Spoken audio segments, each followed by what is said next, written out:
Well, we have a special guest on the Covered Cal High podcast. He's been featured on the show a million times. Welcome, Jhadis. Jhadis Luckey here, Clayton Valley Charter running back.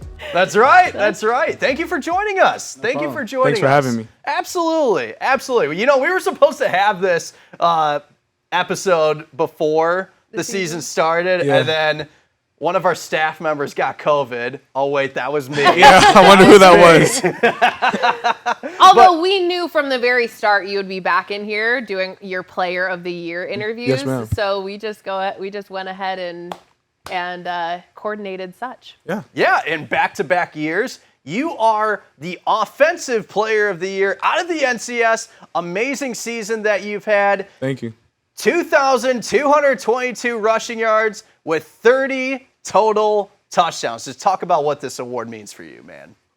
Really, it means everything. Honestly, I feel like you guys do a great job, noticing the people in high school, and this was one of those things where, like, I've been working very hard, and it really didn't go unnoticed. So, I want to thank you guys for showing the continuation of love, and, I just did what I had to do this year in the shows, so thank you.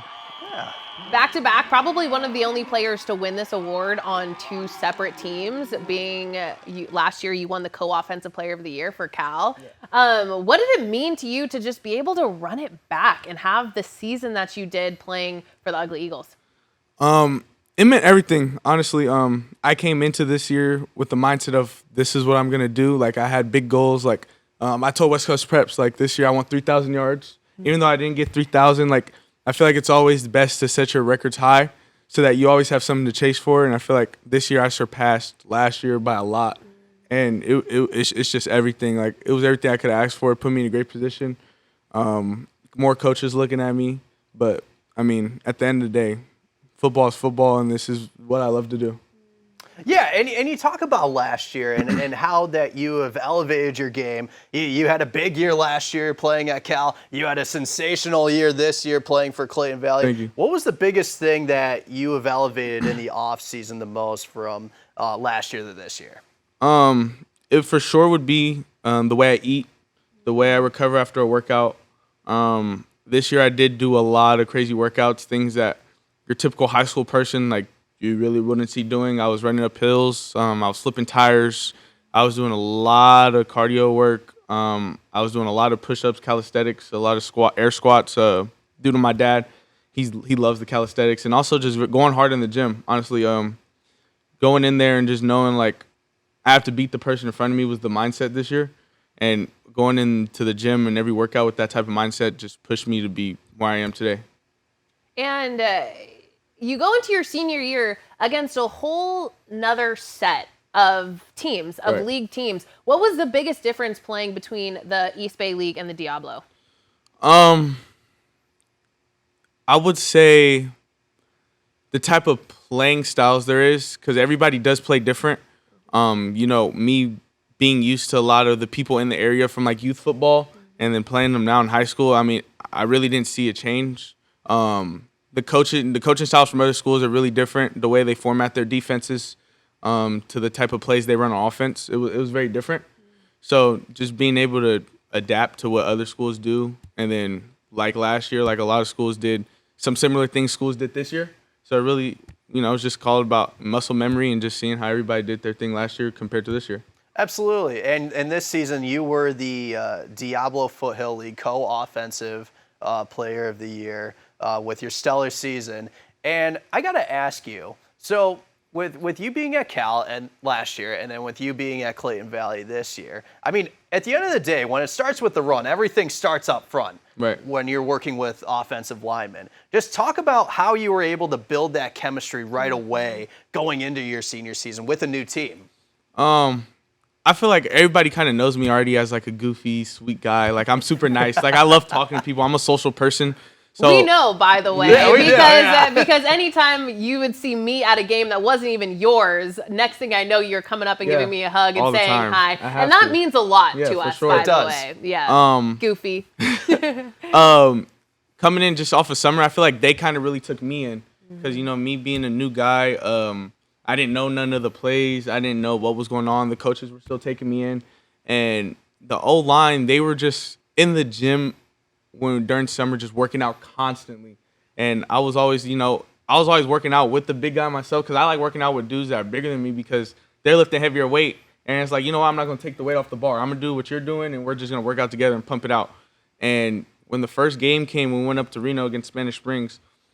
I gave him a big prep talk because we were in Reno for like a day before the game. And I gave him a big pep talk. I'm like, guys, don't be nervous. I know we're playing in a whole another state. We're playing against a very good team. Like, we're just going to go out here and dominate. And I feel like just over the courses of the 12 games that we played, 13 games we played, I was like, we ran the ball very good. And my whole thing, every time we were in the huddle, I was like, come on, guys, execute the person in front of you. Dominate every single time. And I feel like when you tell a person that you got their back every time, you're going to do your job, and they just have to do theirs 100%, it plays a huge role. And you already know you don't have to expect less than what they're going to give on the field. Yeah, absolutely. Absolutely. And it seems, when you have the talent that you have, defenses, you talked about adapting defenses adapt to you. Right. What were some of the things you would see defenses try to do to stop your run? Oh, I've seen a lot. Yes. I think one of the things that there was a few things that stood out to me. One of them being they would show the blitz everybody. They're showing their blitzing everybody, and then they drop them back, and then they bring them one more time, and then they blitz one linebacker. They blitz both outside linebackers, and they have one linebacker sitting in the middle. So that means they'll close all the gaps, and if we run the ball, that means I'd have to go on the outside. So it'd be left with me and a one-on-one with the backer, which usually doesn't go too well for the linebacker on their part. But I think that was probably the craziest thing I've seen. Or then they start doing stunts with the D-line. One lineman goes to A-gap, other one goes opposite B-gap. They show man and then go to like a zone coverage, or they start trying to like jump on the line so the O-line false starts. Like, there's a lot of different things, but the craziest thing I've seen was like them just sit one linebacker in the middle, and that's just it. follow you. And he just followed me. He spies me. Or when I go to slot receiver, they just double team me. Double or triple team. Triple team, actually. Craziest thing, triple That team. would make sense. That would Triple team. honestly make sense. For 6 games in, you were averaging probably 250 yards on the Right. ground a game. Yeah. So it would make sense that you start to get triple teamed, especially late in the game. I started getting triple teamed, the outside linebacker, the middle backer, and the safety. One wouldn't let me go out, one wouldn't let me go in, and one let me go vertical down the field. It was crazy, but I still made it happen. Yeah, So you pretty did. much they had all these schemes to stack the box at the end Basically, of the day. yeah, that's what it was. Really stack the box and stop the run. And as you can see, they tried to stop the run, and it doesn't really work. So Now, offensive play calls, are you looking at that, or is that something your offensive coordinator is seeing as well? I feel like it kind of goes between three of us: me, the quarterback, the offensive coordinator. If I'm noticing something in the game, I'd be like, okay, they're bringing a lot of pressure from this side. Let's run a screen. Like, usually a lot of the screens I'd be running, I usually call it. I'd be like, hey, coach, if they bring this again, let's run those screens. Let's run the screen. And it'll work a lot of the time. Like, the screens work.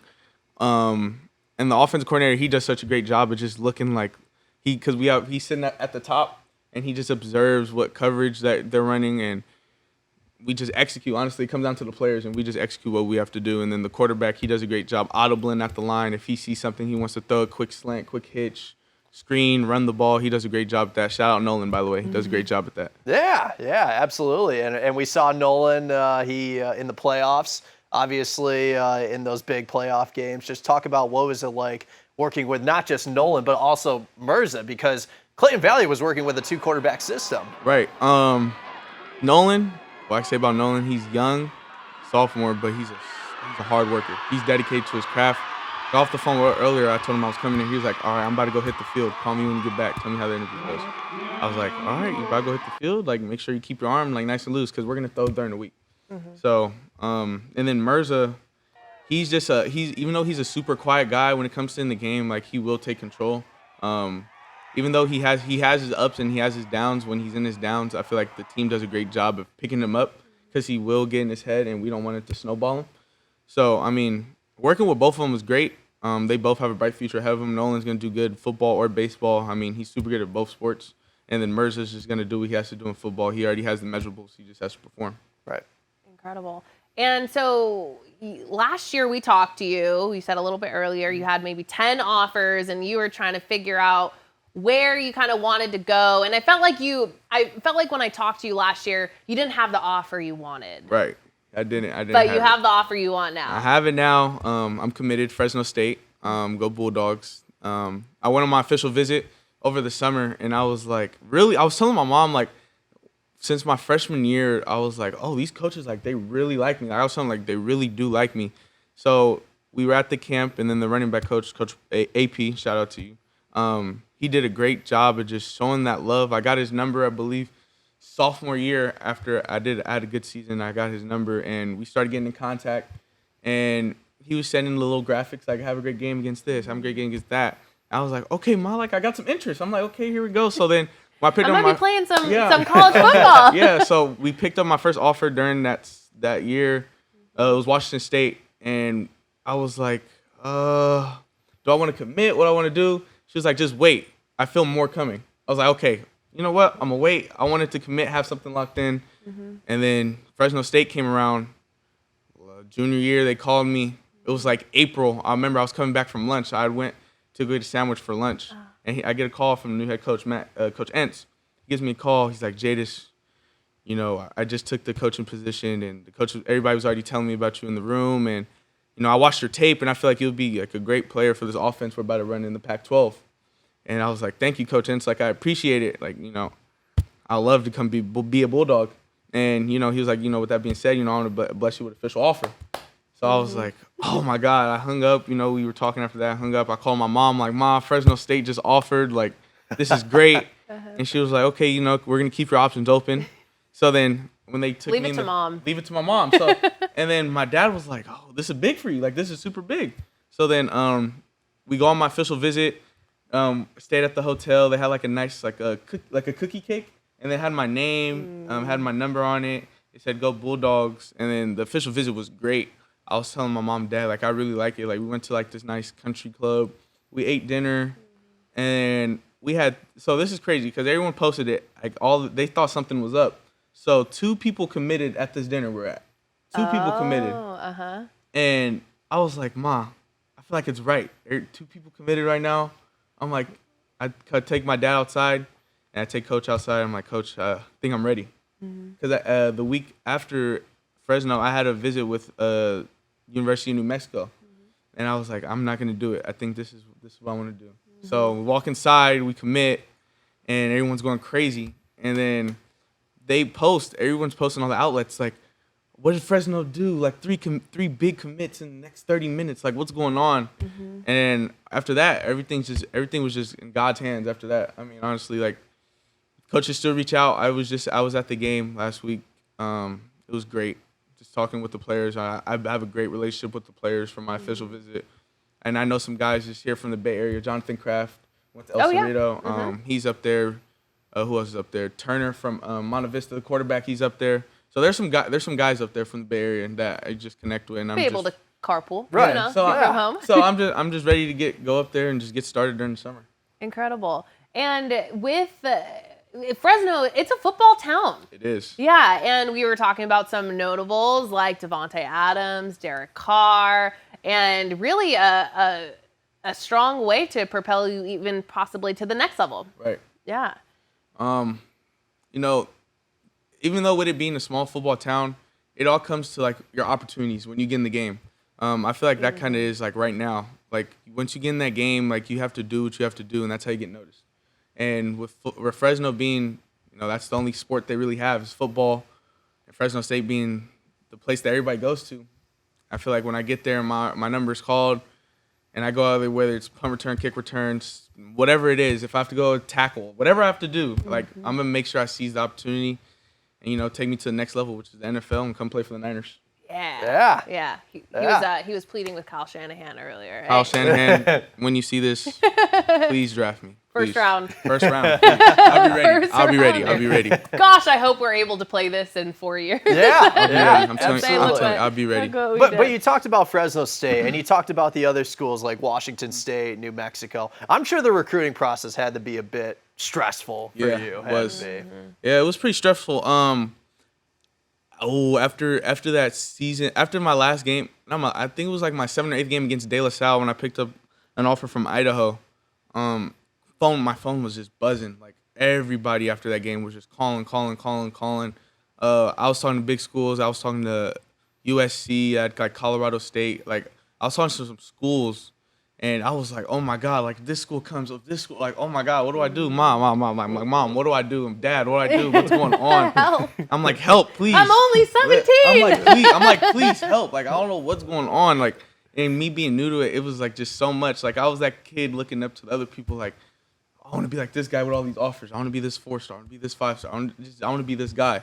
And I feel like now that I'm that guy with all the offers and I did that, like I look back and I could have handled things a little bit better. I couldn't just took some stress off me. I couldn't have overthink it.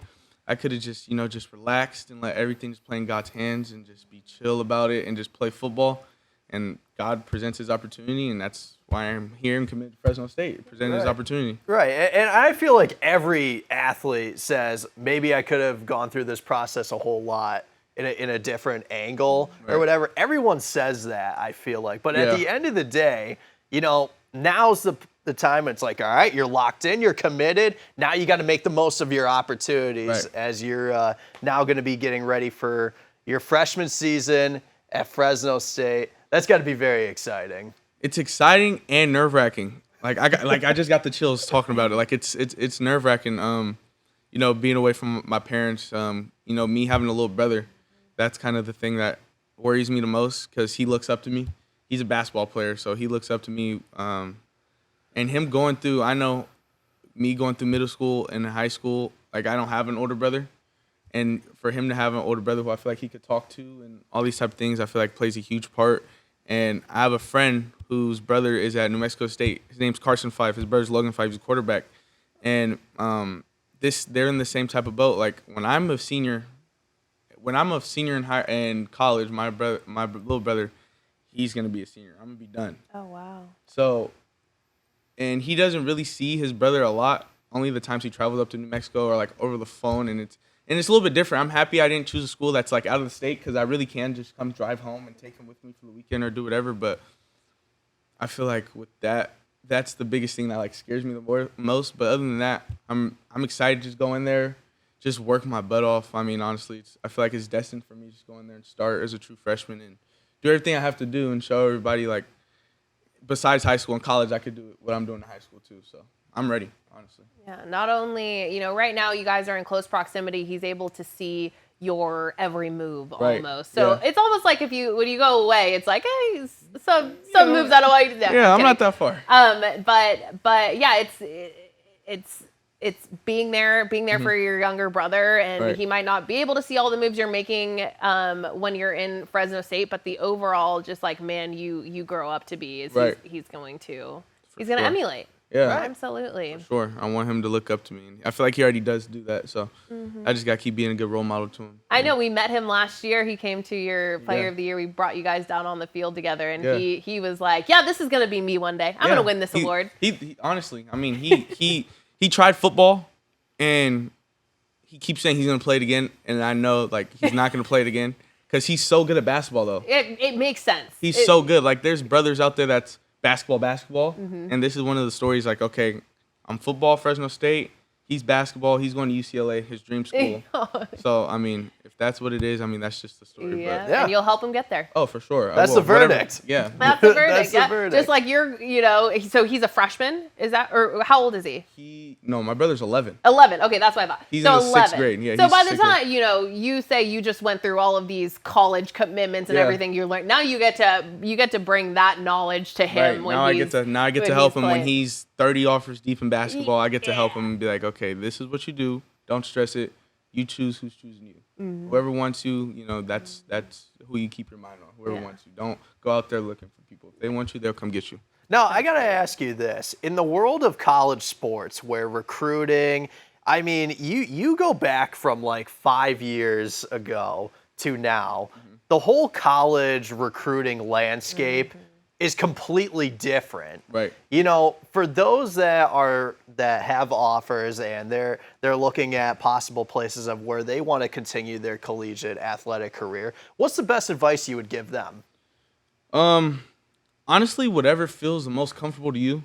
Like for me, it was the coaching staff. Like I think I was talking to the coach last night. I mean, I talk to these coaches like all the time, like just like they're my friends. Like I could just call them and talk. So where you get a good education is also like a good thing. Fresno State is very good with education because I want to be a sports anchor, so they have the things that I want to do. You're gonna be sitting right where Jake Sit and right I here, are. right here, on the, Covering right Bay here, Area high school sports. just talking about just sports, whatever I want to do. Yeah. And then football atmosphere is like a big thing. I mean, if you have the opportunity to go play, go play. But if you have like big offers, if you have whatever offer, I mean, just wherever. And if it's a football town like New Mexico, Fresno State, I mean, big schools like Alabama and stuff, and they're big football atmospheres. I mean, those are the type of places you want to play at, and then those are the type of places that people dream, and they want to be in your shoes. So another thing, also, don't take it for granted. Make smart decisions when you're in college. My mom tells me every day, even though I'm not in college, like when you get there, make smart decisions. And I tell her every day, like, you don't have to worry. Like, I'm gonna do it. Like, I'm gonna make smart decisions. I'm gonna go there, play football, buy you a house, and we'll be happy. We love it. Right. Now, Bay Area high school sports has just always been so rich. What has it been like, playing in the Bay Area against these teams and the kind of the talent you face? Trust